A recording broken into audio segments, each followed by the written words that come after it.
Comprendre des compétitions hors normes et goûter à la vie des sportifs, bienvenue dans l'univers sport, je suis Bing Xian. Quand on évoque l'instant le plus émouvant de l'histoire du sport en Chine, les gens pensent souvent à la première Coupe du Monde décrochée par l'équipe nationale de volleyball féminin en 1981. L'événement est resté gravé dans toutes les mémoires. Le 6 septembre 2015, la Chine rééditait l'exploit après 11 ans d'insuccès. Cette victoire a ému aux larmes une femme. Il y a 35 ans, c'était une attaquante jeune et dynamique de l'équipe chinoise. Aujourd'hui, c'est une mère de famille et une entraîneuse qui lutte pour la cause du volleyball chinois. Cette femme, c'est Lang Ping.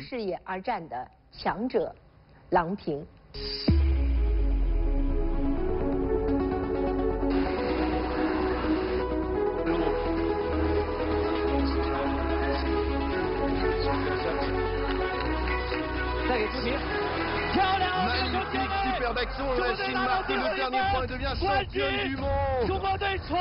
L'équipe chinoise revient au sommet après 11 ans.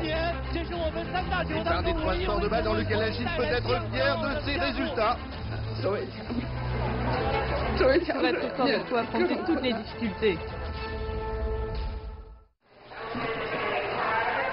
7 septembre 2015, le tumulte envahit le terminal 3 de l'aéroport de Beijing. De nombreuses personnes se sont rassemblées pour fêter ensemble la victoire de la Chine en Coupe du Monde de volleyball féminin. Dans la foule, un vieux monsieur de plus de 70 ans attend silencieusement. En 1980, il était au Japon pour commenter la 3e édition de cette même Coupe du Monde. Avec une voix pleine d'émotion, c'est lui qui a annoncé à la Chine qu'elle avait décroché la victoire. Chers téléspectateurs de CCTV et auditeurs de la Radio nationale de Chine, bonjour à tous. Je me trouve actuellement au Palais des Sports d'Osaka au Japon pour vous retransmettre la 3e édition de la Coupe du Monde de volleyball féminin. Ce match oppose l'équipe de Chine à celle du Japon.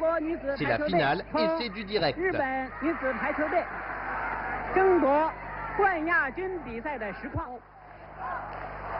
16 novembre 1981.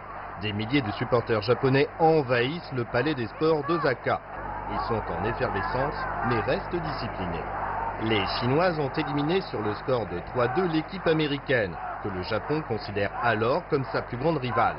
Dans le milieu du volleyball japonais, on croit fermement à la victoire, à tel point que l'entraîneur en chef de l'équipe nippone qualifie la Chine d'os juste bon à ronger. Pourtant, dans les 2 premiers sets, la Chine mène et brise le rêve de victoire facile de son adversaire. Personne pour réceptionner côté japonais. C'est la joueuse numéro 3, Lang Ping, qui smash. Service de Chen Yaoqiong, joueuse numéro 10. Réception ratée. Superbe action, jolie, belle attaque de Lang Ping. Victoire de la Chine, l'équipe chinoise remporte la Coupe du Monde. Remporter le titre, ce n'était pas facile, surtout face à l'équipe japonaise. On avait remporté les 2 premiers sets, mais ensuite on est passé à 2 partout. On avait déjà gagné la compétition, mais l'entraîneur, Yuan Weiming, a dit cette phrase, on doit remporter une victoire complète. La Coupe du Monde de volleyball féminin 1981 met sous les projecteurs le volleyball chinois et surtout Lang Ping. Avec ses 1m84, son smash puissant, son mental à toute épreuve, elle est un atout pour l'équipe chinoise. Après cette Coupe du Monde, elle et ses coéquipières remportent 5 fois de suite les compétitions internationales. C'est le début d'une période glorieuse pour les volleyballs chinois. Lang Ping reste dans les mémoires des Chinois qui lui ont donné un surnom, le marteau de fer.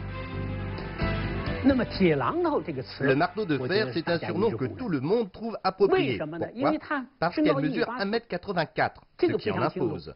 En outre, elle avait un smash puissant et une bonne détente. Elle savait très bien placer la balle à l'intérieur de la ligne des 3 mètres. Elle gardait toujours la tête froide. Elle était tout simplement le moteur de l'équipe. Son smash était puissant comme un coup de marteau. Et comme en chinois son nom de famille est homonyme du mot marteau, on l'a surnommé marteau de fer.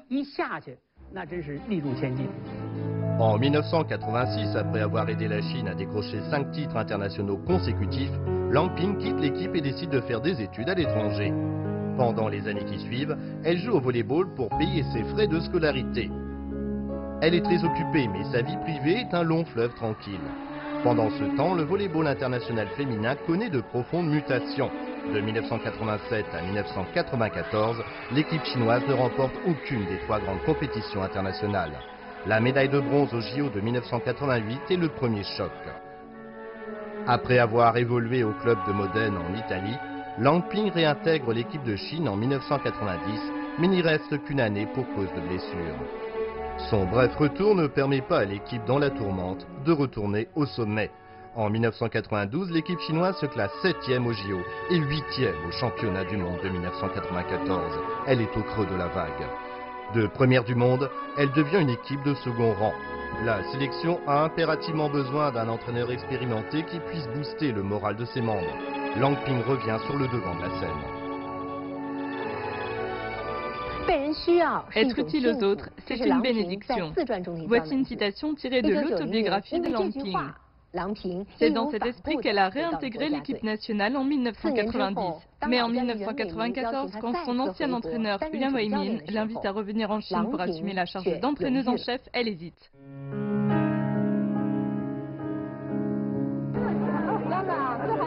Il y en a encore un.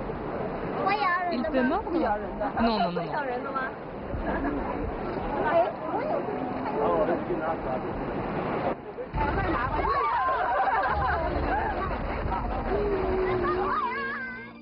Elle s'appelle Bai Long et elle est née en 1992. Lang Ping est fière du nom qu'elle a donné à sa fille parce qu'il est romantique et poétique.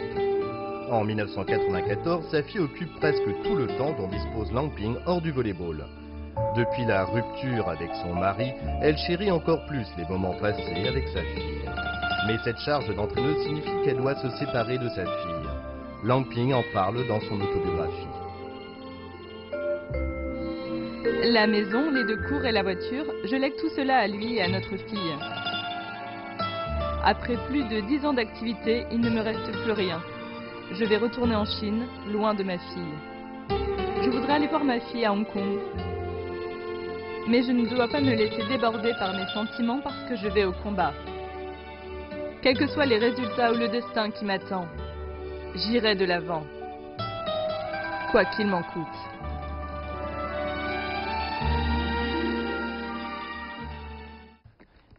La Fédération internationale de volleyball a annoncé que la chinoise Lang Ping était le meilleur entraîneur de volleyball féminin de l'année.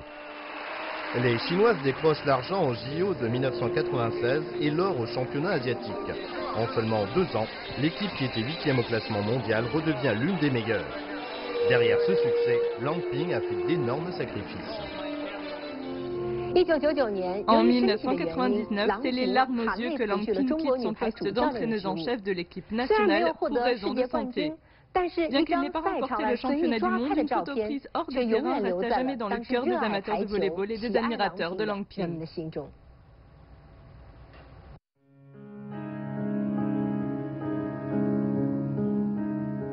Ma Yin, journaliste sportive, a rencontré Lang Ping pour la première fois en 2004. Comme Lang Ping est une héroïne pour plusieurs générations de Chinois, je l'imaginais très difficile d'accès, mais quand je l'ai rencontrée, elle m'a gentiment accueillie. Elle m'a mise à l'aise et on a discuté de choses et d'autres. Comme le vent printanier, elle a balayé d'un coup toutes mes appréhensions. Dès lors, le marteau de fer ne me paraissait plus froid ni accessible. Elle m'a mise à l'aise et était gentille comme une grande sœur.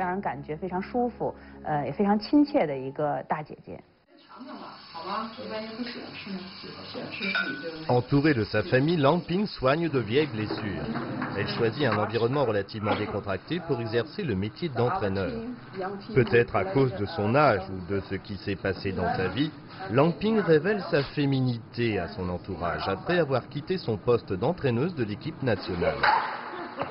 En 2005, Lang Ping dirige officiellement l'équipe américaine. 3 ans plus tard, c'est le début d'une guerre pacifique entre les équipes chinoises et américaines.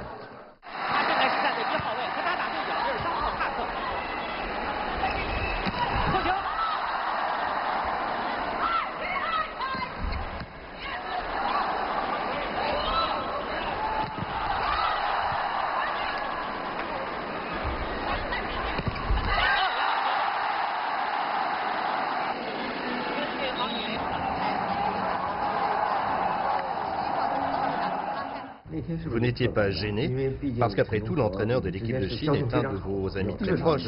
Mais dans une situation comme celle-ci, le duel est inévitable. Bien sûr, mais comme ce n'était pas la première fois qu'on affrontait l'équipe chinoise, j'étais habituée. Je faisais mon travail. Sur le terrain, je disais à mes joueuses comment bien jouer ce match et comment se disposer. Mais comme on était face à l'équipe de Chine, j'ai ensuite réalisé que mon désir de victoire n'était pas aussi fort que quand on jouait contre Cuba ou d'autres équipes. Contre l'équipe de Chine, je faisais simplement mon travail et j'ai fait les préparations nécessaires. Mais je n'étais pas folle de joie quand on a gagné parce qu'après tout, j'étais encore attachée à l'équipe de Chine. Au premier tour de l'épreuve olympique de volley-ball féminin, l'équipe de Chine a perdu contre celle des États-Unis sur le score de 2-7 à 3 après 2 heures de combat acharné. L'équipe américaine a fait une prestation extraordinaire. Les Chinoises qui ont dû s'incliner remportent tout de même le premier et le troisième set 25 à 23. Leurs adversaires quant à elles remportent le deuxième set 25 à 22 et le quatrième set 25 à 20 avant de gagner le set décisif 15 à 11.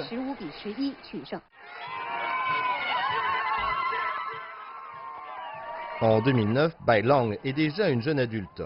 Lang Ping a plus de temps libre qu'avant. Sur invitation du club Rangda, Lang Ping rentre en Chine pour entraîner. Sa démarche hésitante montre encore les stigmates d'une vieille blessure. Le marteau de fer est de retour.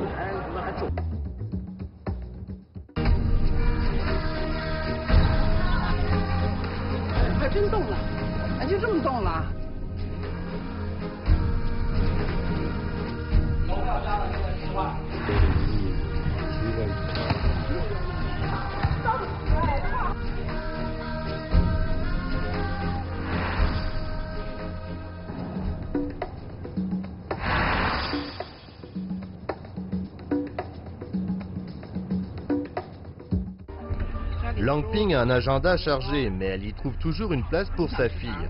C'est avec elle qu'elle passe les vacances d'été de 2010. Bon, Croatia. Allez, on y va. Et ça, tu peux lire? Ça, c'est Tianguo Hotel. Et ça? McDonald's. En présence de sa fille, Lang Ping n'est plus la femme forte et intimidante des compétitions, mais simplement une mère attentionnée.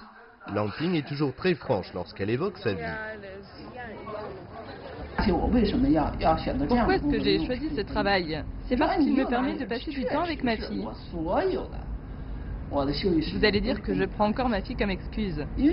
Mais en fait, pas du tout. Je passe tout mon temps libre avec ma fille parce que c'est mon devoir. Elle a grandi et pense à beaucoup de choses. Sa mère doit donc être à ses côtés.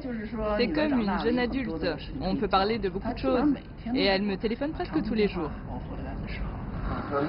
Cherchez-vous un compagnon? Voilà ce que je pense. Il faut laisser faire le destin. Et puis, comment quelqu'un qui court partout comme moi aurait-il le temps de s'engager dans une relation? Je pense que ce ne serait pas responsable de ma part. En 2013, Lang Ping reprend le poste d'entraîneuse principale de l'équipe de Chine. Beaucoup espèrent alors que sous sa direction, la sélection nationale retrouvera les sommets. Certains sont pourtant sceptiques. Après tout ce qu'elle a accompli, pourquoi prendrait-elle ce risque? Quelle est son intention? Au JO de Londres 2012, Lang Ping était commentatrice sportive. Quand la Chine a perdu contre le Japon et a raté la qualification pour les demi-finales, elle a pleuré dans la salle de repos. Elle ne pleurait pas en tant qu'entraîneuse, mais en tant qu'ancienne membre de l'équipe. À ce moment-là, on a pu voir à quel point ses sentiments pour l'équipe de Chine étaient profonds. Je suis sûre qu'elle était touchée par la proposition. En même temps, cela a certainement engendré en elle beaucoup d'appréhension et de soucis. Elle était face à un dilemme, mais ses inquiétudes se sont lentement dissipées. Ce qui l'a finalement poussée à revenir sur le plus important, à savoir l'amour pour l'équipe et le sens des responsabilités. J'ai l'opportunité d'être à nouveau entraîneuse en chef de l'équipe de Chine. Les sports de compétition sont toujours une lutte pour la victoire. Seul un entraîneur strict peut produire d'excellents athlètes. Et en 2013, quand Lang Ping prend officiellement en main l'équipe nationale, beaucoup trouvent qu'elle a changé. Au sein de l'équipe, Lang Ping est comme une mère. Par exemple, avant le déjeuner, elle dit souvent à ses joueuses « Les enfants, le ballon est sale, n'oubliez pas de vous laver les mains ». Elle dit toujours « les enfants » pour parler des joueuses. Parfois elle dit « comme les enfants sont bêtes » ou bien « comme elles sont mignonnes ». On dirait qu'elle parle de ses filles.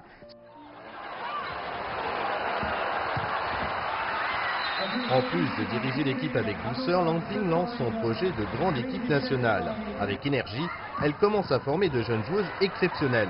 La finale du Grand Prix mondial de 2013 est le baptême du feu pour beaucoup de jeunes recrues.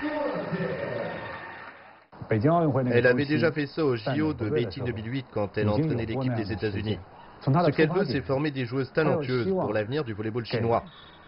Voilà pourquoi, après sa prise de fonction, son objectif n'était pas seulement Rio de Janeiro, mais aussi Tokyo en 2020.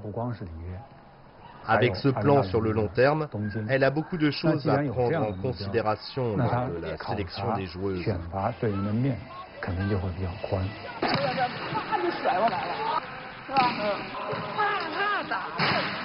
Préparant Rio et Tokyo, Lamping établit un plan à long terme pour l'équipe. Cependant, dans sa carrière d'entraîneuse, elle n'a jamais remporté de titre dans l'une des 3 grandes compétitions internationales. En 2014, la médaille d'argent au championnat du monde est vécue comme une grosse déception. Aux yeux de beaucoup de gens, l'édition 2015 de la Coupe du monde de volley-ball féminin est un cadeau du ciel pour Lamping. La jeune équipe s'entraîne alors depuis 2 années et a acquis de la maturité au niveau stratégique. En outre, la redoutable équipe du Brésil est absente de cette grande compétition. L'avenir semble prometteur pour l'équipe de Chine. Un billet pour les JO de Rio et un titre mondial semble à portée de main.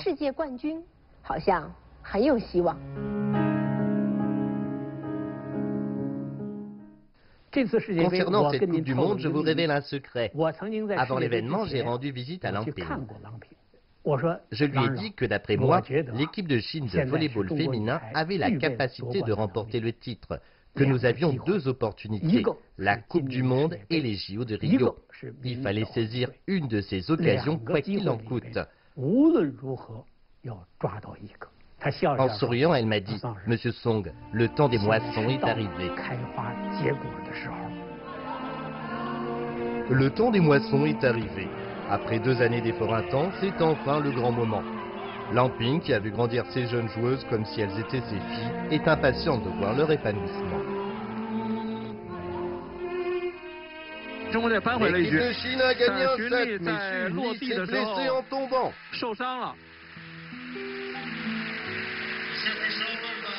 C'est une blessure assez grave.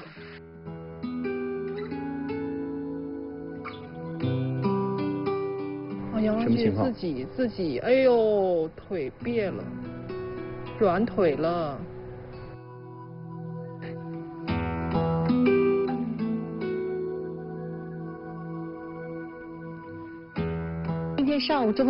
une très mauvaise nouvelle pour le volleyball féminin chinois. La capitaine de l'équipe nationale, Hui Ruoqi, sera absente de la Coupe du monde pour cause de problèmes cardiaques.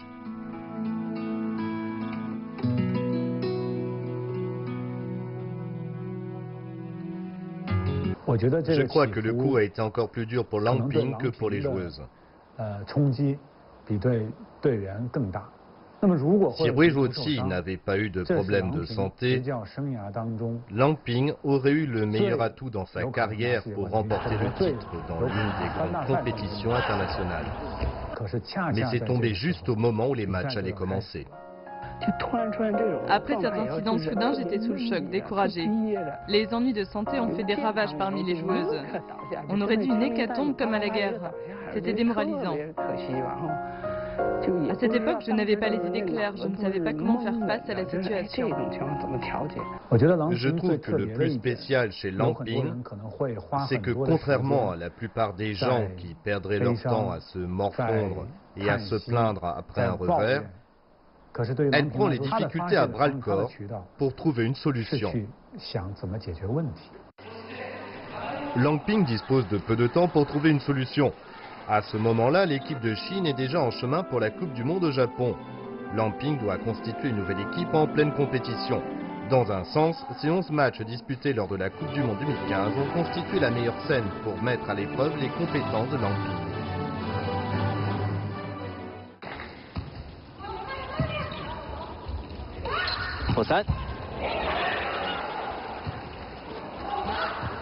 Le premier test ne se fait pas attendre. Le 22 août, la Chine mène une lutte acharnée contre une équipe européenne redoutable, la Serbie. Les Chinoises perdent le premier set et sont largement menées dans le deuxième. En plein réajustement, la sélection chinoise montre des signes d'instabilité. Les Serbes mènent de 5 points, la Chine demande un temps mort. On ne s'attendait pas à ce que l'adversaire soit aussi redoutable dès le début. Dès le premier échange, je me suis dit, mais comment se fait-il que l'équipe serbe soit aussi forte aujourd'hui? Il y avait 11 matchs au total. Pour décrocher un billet pour les JO, il fallait s'assurer un pourcentage de victoire élevé. En conséquence, une défaite dans un match pouvait être fatale. Dans le deuxième set, on était loin derrière. Je crois qu'on était mené 9 à 16. On allait visiblement perdre 3-7 à 0. Aucun changement de formation n'a jamais été entrepris en l'absence des meneuses de l'équipe. Procéder à de nombreux remplacements dans ces conditions est très risqué. Ce risque, faut-il le prendre? Grâce à son sens aigu du jeu, Lang Bing tranche rapidement la question.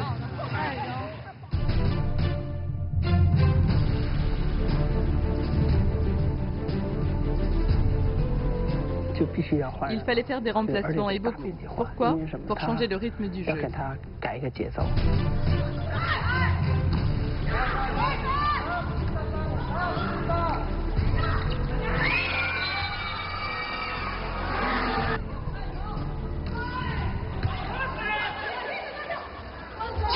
Récupération, une occasion, Zhu.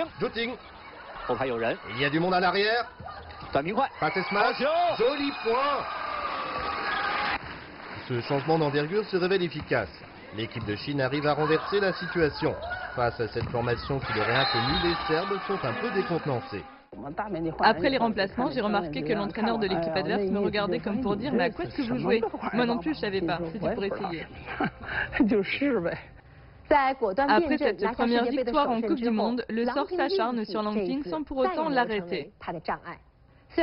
La défaite contre la grande rivale, les États-Unis au troisième match, et la blessure de Zhu, moteur de l'équipe au quatrième, ne constituent pas des obstacles infranchissables pour l'équipe de Chine. Le 4 septembre, les Russes battent les Américaines 3-7 à 0. Le plus grand adversaire de la Chine est éliminé. À ce moment, c'est à Lang Bing que revient l'initiative. Si la Chine arrive à remporter les 2 matchs suivants, elle retournera sur la première place du podium mondial après 11 ans.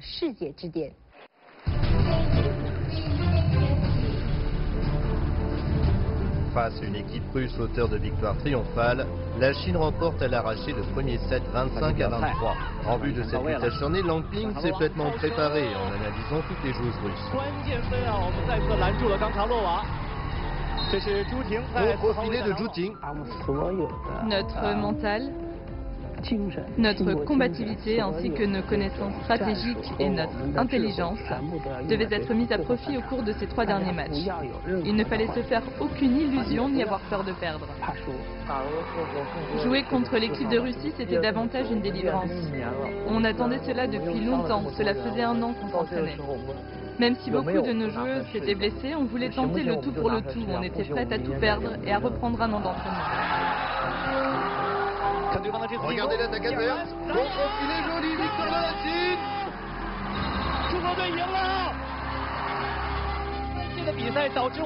Depuis sa victoire au JO de 2004, l'équipe de Chine de volley-ball féminin subit une profonde mutation toujours en cours actuellement.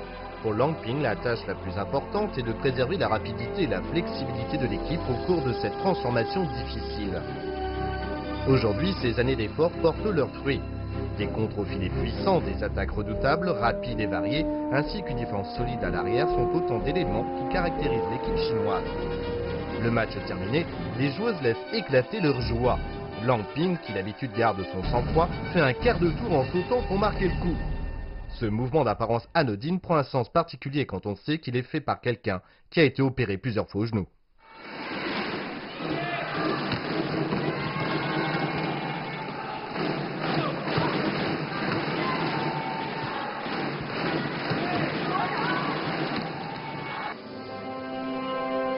C'est le dernier match. Reste à le gagner pour remporter le titre. Face à l'équipe du Japon qui n'a pas la pression, les Chinoises doivent tout d'abord se dépasser elles-mêmes. Ne pas avoir un mental solide peut être fatal et l'équipe de Chine en a déjà fait l'amère expérience. Cela, Lang Bing le sait très bien. On avait la rage de vaincre, on était véritablement exaltés. À chaque point, c'était comme une torture. On était tout envahis par l'émotion. C'était dur de contenir notre joie.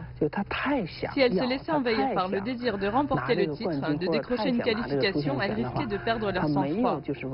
Elle risquait donc de rater ce match. C'est ce qui m'inquiétait le plus.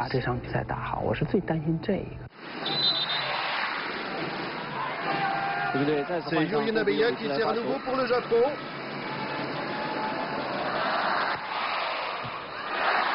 Le ballon s'envole sur la réception chinoise. Le service lui arrive à nouveau.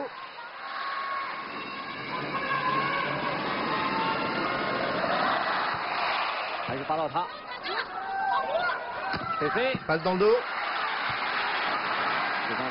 Le Japon tient bon. Smash rapide. Très bonne passe de smash. Smash de l'arrière. Après avoir remporté le premier set, le titre est à portée de main et cela perturbe le mental des joueuses chinoises. Les japonaises marquent successivement des points sur leur service, ce qui accentue le problème. Lamping demande des temps morts et sans réussir à stopper la tendance. Le Japon est au service.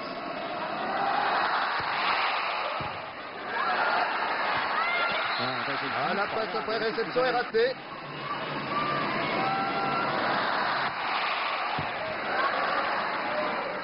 Yulia Han.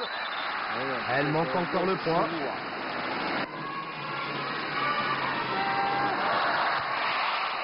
Le Japon réussit plusieurs services successifs. Match de Liu Yanran. L'offensive est ratée. Contre-attaque du Japon, l'équipe de Chine demande un temps mort. Elles étaient trop anxieuses. En fait, on a mal joué dans ce set. Pendant le temps mort, des joueuses m'ont dit qu'elles se donnaient à fond, mais dans certains sports, se donner à fond, cela ne suffit pas. Vous vous épuisez et vous perdez votre souplesse ainsi que votre liberté de mouvement. Et je leur ai dit, non, ce n'est pas ce qu'il faut faire. Je me suis efforcée de les retenir, je leur ai dit qu'elles en faisaient trop, qu'elles devaient se calmer un peu. En fait, je leur ai pas beaucoup parlé de stratégie, je leur disais doucement, du calme. Très bonne réception. Judy Perlop. Jolie, elle marque un point.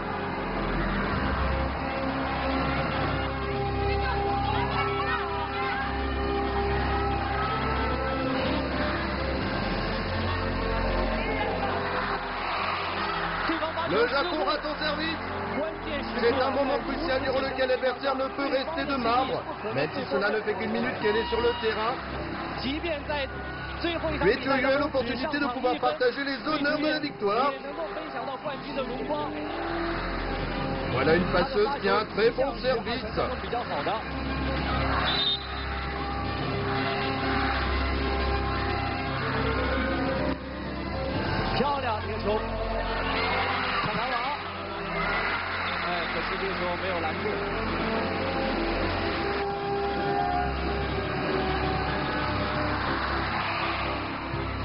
Weituo Yue passe à Zhu. L'arrière japonaise réceptionne. Contre filet, elle n'ose pas attaquer. Une nouvelle passe pour Zhu. Magnifique, superbe action. La Chine marque le dernier point de la championne du monde. L'équipe chinoise revient au sommet après 11 ans. C'est un des trois sports de balle dans lequel la Chine peut être fière de ses résultats.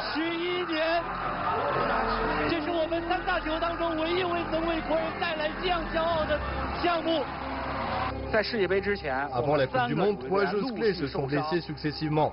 Comment avez-vous tenu le coup? Je sais que vous dormez mal depuis un mois. Les épreuves se sont suivies les unes après les autres. Je pense que les encouragements de mon ancien entraîneur, Yang Weiming, m'ont beaucoup aidé. Il m'a dit que pour être fort, il faut affronter toutes les difficultés. Pour Lamping, le chemin de la victoire a été semé d'embûches. Parfois elle a chuté, mais elle s'est toujours relevée. Comme elle l'a dit si justement, pour être fort, il faut affronter toutes les difficultés. Pour revoir les anciennes émissions de notre programme Univers Sport, vous pouvez aller sur le site officiel de CCTV français. N'oubliez pas notre prochain rendez-vous la semaine prochaine. Je vous dis au revoir.